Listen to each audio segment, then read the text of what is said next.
তো hello WhatsApp guys, কি অবস্থা সবার, কেমন আছো তোমরা? আশা করি আল্লাহর রহমতে অনেক বেশি ভালো আছো। আল্লাহর রহমতে আমিও অনেক বেশি ভালো আছি। তো তোমরা যারা 2019 সাল 20 সালের প্লেয়ার আছো তাদের জন্য খুবই একটা দুঃখজনক বিষয় নিয়ে দাঁড়িয়েছি তোমাদের মাঝে।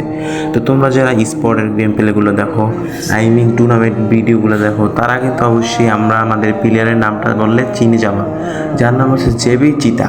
তো জেবি চিতা হচ্ছে কালকে রাত্রে আমাদের মাঝ থেকে বিদায় নিয়েছে।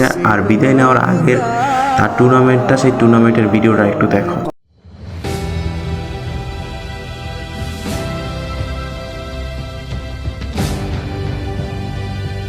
নিয়ে গেছে নিয়ে গিয়ে হচ্ছে ক্যানোলা খুলছে, কারণ ক্যানোলা দিয়ে কিভাবে খেলবে।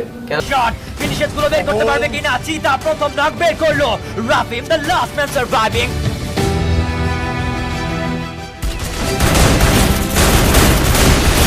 তো গাইস, তোমরা কিন্তু তার গেম প্লে দেখতেই পেলা। সে হচ্ছে আমাদের বাংলাদেশের একজন টুর্নামেন্ট প্লেয়ার। সে হচ্ছে আমাদের বাংলাদেশে হয়ে অন্য সার্ভারদের সাথে টুর্নামেন্টে অংশগ্রহণ করে, এবং সে কালকে শুক্রবার রাত্র 12টার দিকে বা 11টার দিক দিয়ে সে মৃত্যুবরণ করে।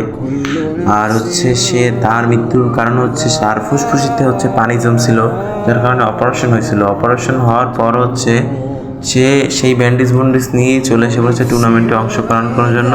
তার ফ্রেন্ড সার্কেল বা তার টিমমেটদের সাথে হোটেলে আইসে তারা একবারে 4 জন মিলিয়া যে টুর্নামেন্টে অংশগ্রহণ করছে। এটাই হচ্ছে মূল কাহিনী।